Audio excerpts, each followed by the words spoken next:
Yep, welcome back. Today we continue our series in designing key value store.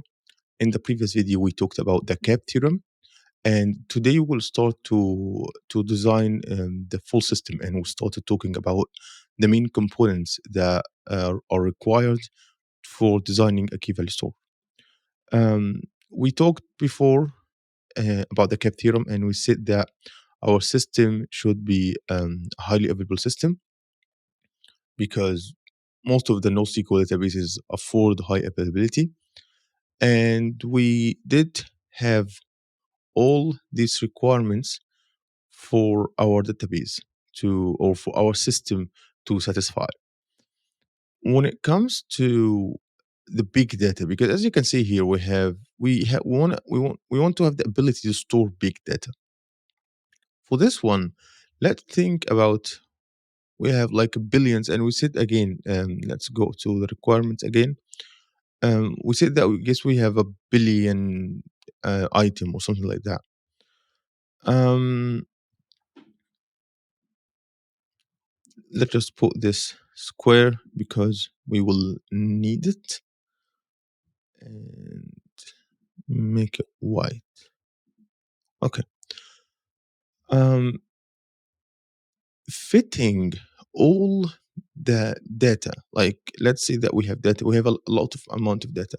Fitting all of them in one server, it's not, it's basically it has a lot of problems. First, there is no server will have all of could so store all of this data. The second thing, even if we found a server that have the ability to store all of this data, this we will have what we call a single point of failure. So basically, if this server was down, our data can't be reached anymore. And also, if the server can handle all of this data, that means it will be quite costly. So it's not reasonable to store all the data in one server. So we need to store our data in multiple servers. So we can take our, let's say that this is our data. We want to take it into small chunks, okay, for example, and store these chunks in servers. And this what we call data partitioning. So um, data partitioning is a critical aspect of designing scalable distributed systems like key value stores. It involves dividing the data set into distinct segments that can be distributed across different nodes or servers, which allows the system to scale horizontally and manage large volumes of data effectively. So the purpose of the load balancing, first we said that we want to afford scalability, we want to achieve scalability. So by distributing data across multiple nodes, the system can handle more data and more requests than a single node could manage. The second thing, it's also supports availability. So partitioning data across different nodes can improve system availability, even if one node, let's say that this node is failed or it's not available, only a partition of the data is affected. So only this partition of the data is affected, and all the others will continue to serve. No problem with that. Um, there are some strategies. There is multiple strategies for data partitioning. There is a range based partitioning. There is directly based partitioning, and there is a hash based partitioning. And today I will talk mainly about the hash based partitioning because consistent hashing is used often with key value stores. The keys, basically, let's say that we have our servers. So we have a server, let's call it S0. We have another server called S1, and we have other server I will call S2, and we have other server that I will call S3. And right now we have a key, and I will call this one key 1, key 0, for example. So the keys are hashed to assign data partitions, aiming for uniform distribution. commonly used in key value stores because it tends to distribute data and requests evenly. This approach makes it difficult to efficiently perform range queries since data with adjusting keys may store on different nodes. But this is different. This is different discussion. But just this is for you to know. Um, how this will work. So we have the servers are placed on a hash ring, as you can see here. Okay. We have four servers represented by S0, S1, S2, and S3. Next, we have the key, and the key is hashed onto the same ring, and it is stored in the first server in counted while moving in the clockwise direction. For instance, key 0 will be stored in S1.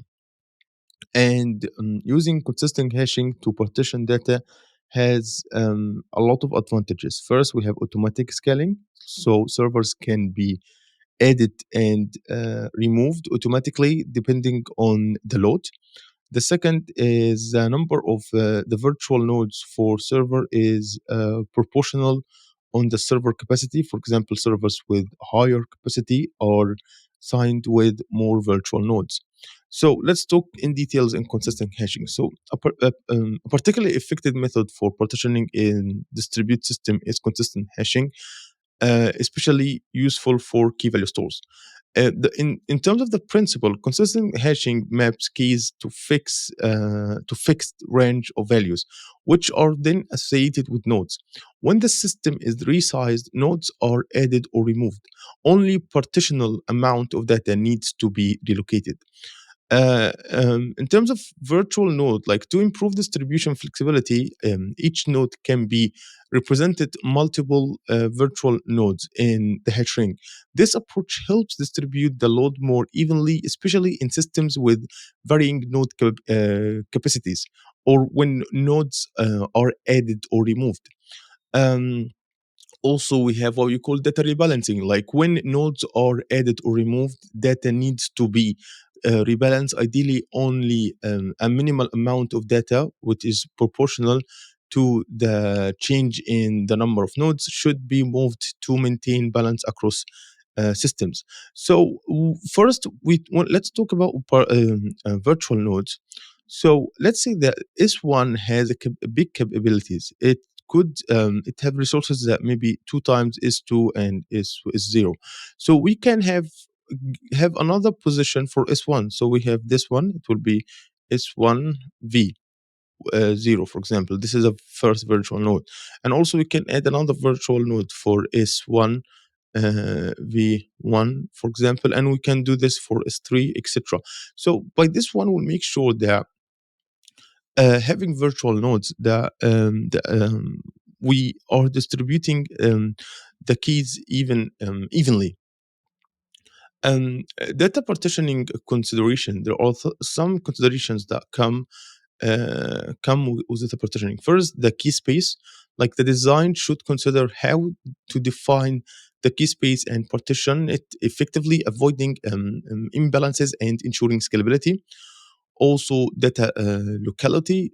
Good partitioning can improve data locality, reducing latency by storing related data close together or on the same node. Rehashing. The system should handle rehashing, redistributing data when nodes are added or removed with minimal impact on availability and performance. We have also monitoring and adjustments. Effective partitioning requires monitoring the distribution of data and load, adjusting partitions as necessary to maintain balance and performance. So, in conclusion, data partitioning is a foundational aspect of designing a scalable and efficient key value store, requiring care considerations of the partitioning strategy, balancing, and system dynamics during designs operation. And that's it for today's video. And in the next video, we will talk about achieving the high availability. Um, right now, our availability is better, but we want even a better availability. which will be talk about data replication in the next video. So that's it for this video, and I hope you like my content. If you like my content, make sure to subscribe and hit the notification bell so you never miss a video, and see you in future problem.